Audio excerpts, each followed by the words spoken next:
Hello students, पहलवान Gurudeen group of college के अंतर्गत आने वाले पहलवान गुरुदीन महिला महाविद्यालय की इतिहास विभाग अध्यक्ष मैं साधना नागल एक बार फिर इतिहास का एक नया वीडियो लेकर उपस्थित हुई हूँ। यह वीडियो आपके सिलेबस से संबंधित है। वीडियो को लाइक और शेयर जरूर करें। अपनी स्टडी को नियमित रखने के लिए पहलवान गुरुदीन के यूट्यूब चैनल को सब्सक्राइब करें और बेल आइकन दबाएं ताकि आपको नए वीडियो की नोटिफिकेशन मिलती रहे।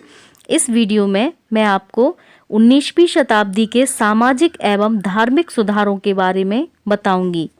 19वीं शताब्दी के सामाजिक एवं धार्मिक सुधार आंदोलन।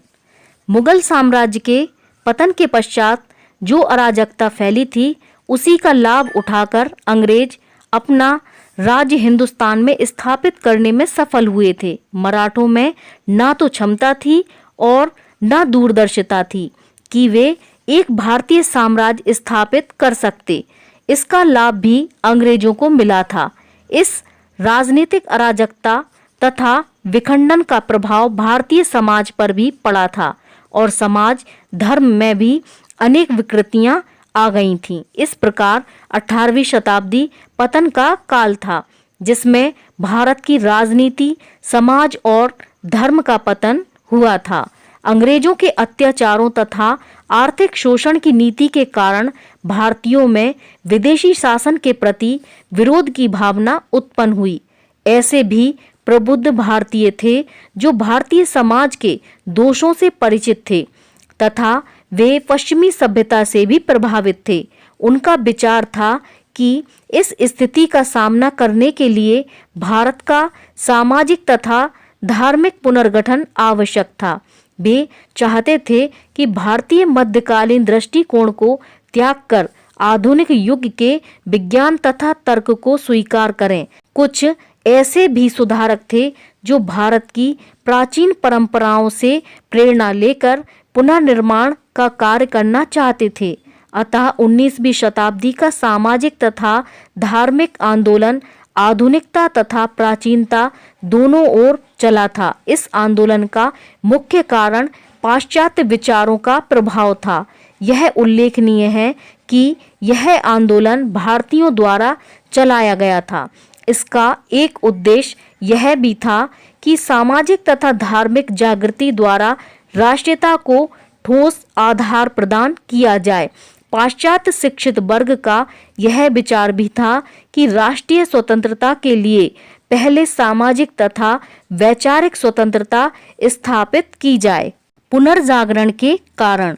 आधुनिक भारत के इतिहास में 19वीं सदी के पुनर्जागरण का विशेष स्थान है। यह पुनर्जागरण बहुमुखी तथा व्यापक था।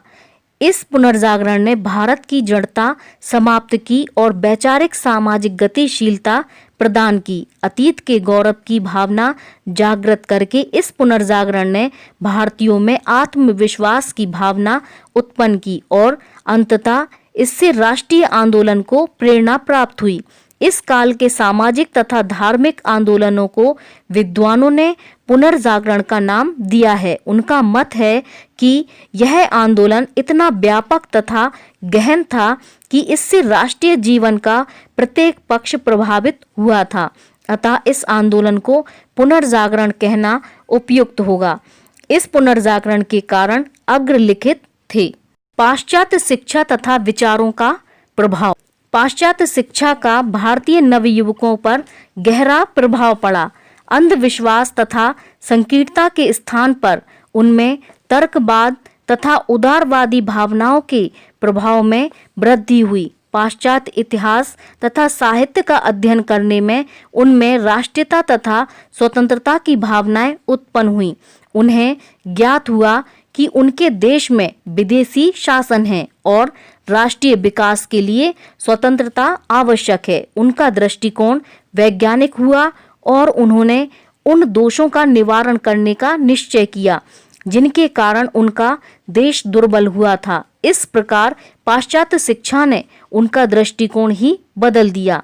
ईसाई धर्म प्रचारकों का दुष्प्रचार। भारतीय धर्म और संस्कृति पर ईसाई धर्म प्रचारकों द्वारा चारों ओर आक्रमण किया गया। यह औपनिवेशिक संस्कृति की विचारधारा का हमला था, इसलिए संस्कृति की रक्षा के लिए सुधार आवश्यक हो गया। यह सांस्कृतिक हमला मुख्य रूप से ईसाई धर्म के प्रचारकों ने किया, जो 1813 ईस्वी के बाद बड़ी संख्या में भारत आ गए थे। आते ही उन्होंने भारतीय धर्मों, विशेष रूप से हिंदू धर्म की निंदा करनी आरंभ कर दी। हिंदू समाज की कुरीतियों जैसे सती प्रथा, जाति प्रथा का भेद, मूर्ति पूजा का लाभ उठाकर उन्होंने लोगों को ईसाई बनाना आरंभ कर दिया। इससे भारतीयों में जागृति आई और उन्होंने अपने धर्म और समाज के सुधार के लिए कार्य किए। सुधारकों का कार्य। भारत के प्राचीन तथा मध्यकाल में भी धर्म सुधार के कार्य हुए थे। यह कोई नई बात नहीं थी। 19वीं शताब्दी में ऐसे अनेक सुधारकों का आविर्भाव हुआ जो समाज और धर्म की कुरीतियों को समाप्त करके उन्हें शक्तिशाली बनाना चाहते थे। इन समाज सुधारकों ने सुधार आंदोलन चलाकर लोगों में जागृति उत्पन्न की। इन सुधारकों में सबसे पहले राजा राममोहन राय का नाम आता है। उसके बाद दयानंद सरस्वती, रामकृष्ण परमहंस, स्वामी विवेकानंद आदि ने इस आंदोलन को आगे बढ़ाया। भारत के गौरवपूर्ण अतीत का ज्ञान।